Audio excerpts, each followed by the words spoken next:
All right, it's time here, Adam. I know doesn't have to be official plays, but it's just as we sit right now. There's a total of 50.5 out there. There's a total of 51. If you had to play the total, you playing the over or the under, my friend? Under. Steven, 50.5, 51, over or the under? I'll go under because I think the Eagles are going to be able to run the ball very well. Clean sweep on the pod. I would play under 51 as well. A little bit of advice here, and guys, I guess we can't say for certain because there's all these new markets that are betting into this, and so we don't really know for sure. But historically, most of the casual money comes in late. Most of the casual money comes in on overs. So if you are wanting to bet the under on this total, a 51.5 is actually really valuable as opposed to a 51. So a 51.5 is super valuable, and I will be holding out. If I can find a 51.5, I will be coming in on the under on the 51.5. And again, historically, it is an overfest the last 48 hours leading into a game when people actually start to pay attention and bet this thing. And so I'll be holding out to see if I can get under 51.5.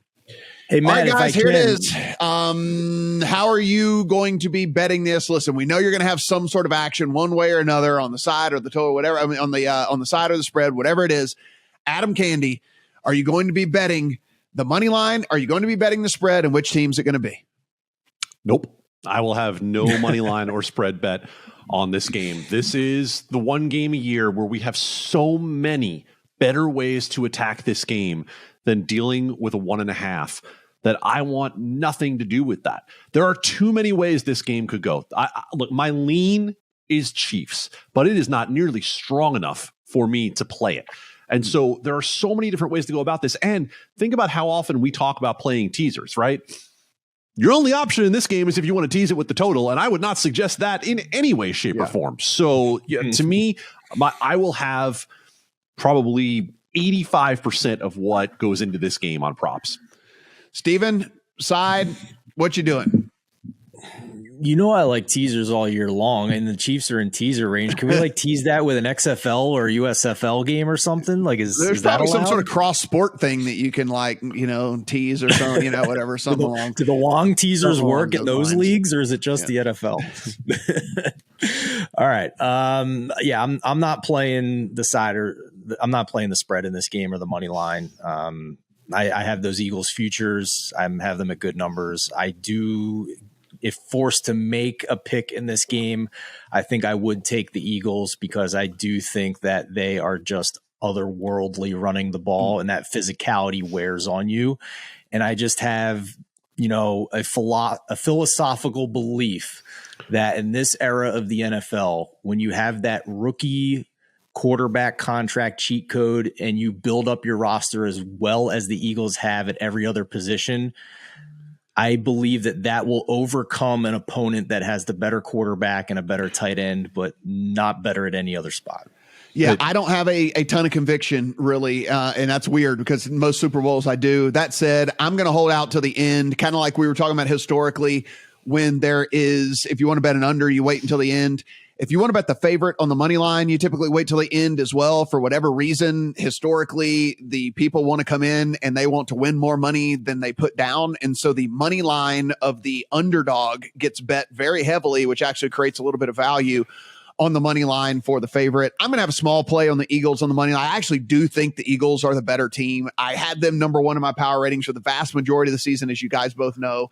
I do think that there are some pretty distinct advantages with them, that offensive line, and being able to run the ball and kind of control the game a little bit and at least neutralize what Patrick Mahomes and them can do on offense on the defensive side. So small money line play for the Eagles on me, but same with you guys. Majority of my stuff is going to be in on the props with this game, and that's really fortunate that we're able to get down so much action with all the different props that are available out there. Guys, we do have other people that have opinions on this over on thelines.com. So head over there. Again, everything we do, absolutely free. Please hit that subscribe button. We're not done.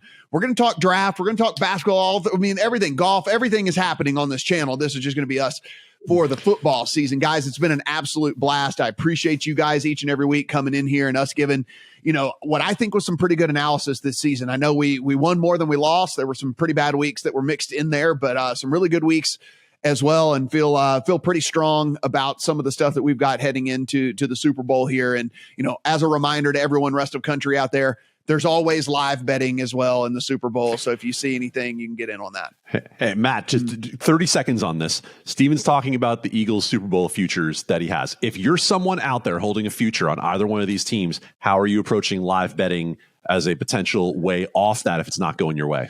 Yeah, I mean, see, I'm always team hedge for most people out there because most people don't have the type of bankrolls that I think is worth not hedging, right? Like, I mean, for me, you probably, if you have a big Eagles future, you probably got it at like 20-ish or something to 1, 22 to 1, 25 to whatever, those numbers that were floating out there on them at the beginning of the year. I don't think it's worth leaving with 0. And I mean, listen, I know that's an unpopular opinion amongst certainly the sharp bettors out there and all that, but like, you know, most people don't have the freedom with their bankrolls to just piss away a 25 to 1 ticket or 22 to 1 ticket or something like that. So I'm always team hedge.